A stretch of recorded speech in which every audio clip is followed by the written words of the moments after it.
Hey Econ students, it's G here to talk to you about understanding fiscal policy. Quick introduction, what are the goals and limits of fiscal policy? Well, the goals of fiscal policy include expand or slow economic growth, achieve full employment, and maintain price stability. Fiscal policy is limited because it is difficult to know which way the economy is heading and therefore which type of fiscal policy will be the most helpful in each situation. First, we have to look at what in the world is fiscal policy. Well, the government's taxing and spending decisions are shaped by both budgetary needs and fiscal policy. Fiscal policy is a tool used to expand or slow economic growth, achieve full employment, and maintain price stability. When you look over here at our little toolbox, the federal government has these tools, which is their fiscal policy. They can raise taxes, decrease government spending, cut taxes, and increase government spending. Well, creating the federal budget.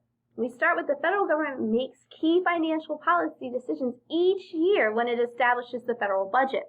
The federal government prepares a new budget for every fiscal year, which goes from October 1st to September 30th. So let's look at the steps. First, we have federal agencies send requests for money to the Office of Management and Budget. From there, that office works with the president to create a budget, and the president sends that budget to Congress. Congress makes changes to that budget and sends a new budget to the president. The president either signs the budget into law or he vetoes the budget, and then it has to go back to Congress, and the president needs to come up with a compromise to create a new budget, or Congress can simply override the veto by a 2/3 majority. So, government officials who take part in the budget process debate how much should be spent on specific programs such as defense, education, and scientific research, all that discretionary spending. Total government spending can be raised or lowered to help increase or decrease the output of the economy. And similarly, taxes can be raised or lowered to either help reduce or boost up the output of the economy.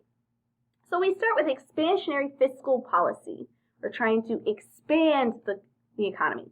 So the government uses this to encourage economic growth, either to prevent a recession or to move the economy out of a recession. Our most recent recession was in 2009, and we had to put expansionary fiscal policy in place. Well, it involves either increasing government spending or cutting taxes or both.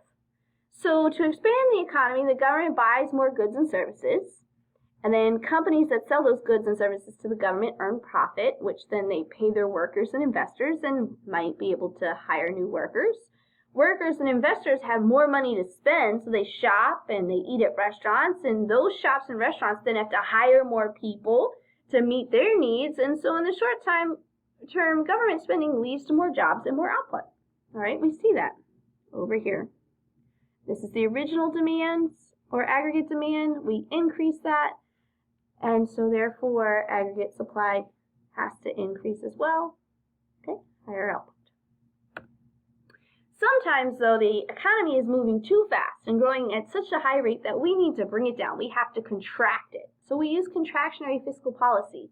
And that tries to decrease aggregate demand, and in doing so, it reduces the growth of economic output. Well, why in the world would we want to slow down our economy? Well, because fast-growing demand can exceed supply, and then we get shortages. And if producers cannot expand production to keep up with increasing demand, they will then raise prices, and that's called inflation, and we don't want high inflation. Fiscal policy is aimed at slowing the growth of total output generally, and it involves decreasing government spending, pulling all of that money out of the economy, and raising taxes, or both. So to contract the economy, the government buys fewer goods and services, and so then the companies are selling less goods and services. They have less money to pay their investors and workers, and they have to start laying people off. Workers and investors then have less money to spend, and they're not traveling as much, they're not shopping as much, they're not eating out as much, so then that demand goes down, and so then those workers have to be laid off, and then the growth rate of the economy starts to slow down. But there are limits to fiscal policy, and it's a very clumsy and difficult practice. Increasing or decreasing the amount of federal spending is not an easy task at all, since much of the budget goes to pay for entitlements programs, that mandatory spending. Only a small amount is available to make any significant changes to. So fiscal policy is made difficult by not knowing what the future of the economy holds as well. Because remember, the budget is passed at one point in the year, and it takes an entire year to pass another budget. Changes in fiscal policy need to take time, they take time to go into effect. And by the time the effects are felt, the economy might be moving in a different direction already. It's the idea that you can boom the booms, meaning make the economic good times better, or you can bust the bust, which means you could make a recession even worse than you plan to if you're not executing fiscal policy properly.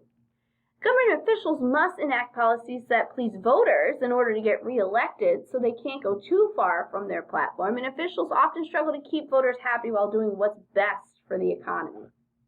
So then it's that coordinating process. So for fiscal policy to be effective, various branches and levels of government also have to work together, which we are finding more and more is difficult to do. And state and local governments don't always agree with fiscal policy decisions in the federal government, and business people, politicians, economists, they often disagree on the economic performance and what the goals of fiscal policy even are. And fiscal policy must also be coordinated with monetary policy, and we'll talk more about that with the Federal Reserve. Short-term effects can differ greatly from long-term effects. For example, a tax cut or an increase in government spending will give a temporary boost to the economic production and employment. However, the economy returns to full employment, high levels of government spending will lead to an increased inflation as the economy overheats, meaning everyone's back to work now, spending money, but they're also still pumping more money in the economy. You're going to boom the booms. All right, so it really is a delicate balancing game as to what to do and what not to do. So how can we wrap this up? What are the facts? Well, fiscal policy is the use of government spending and revenue collection to influence the economy. The President and Congress follow a series of steps in the process of creating a budget. Expansionary fiscal policy is used to increase the level of output in the economy through tax cuts or increased government spending, where contractionary fiscal policy is used to decrease the level of output in the economy through tax increases or decreased government spending. Several factors limit the effectiveness of fiscal policy, including the difficulty of predicting the future and the time it takes for policies to have an impact, those lags that take place.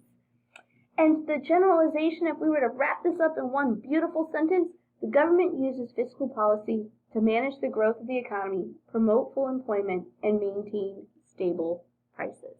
That's all I have for you today.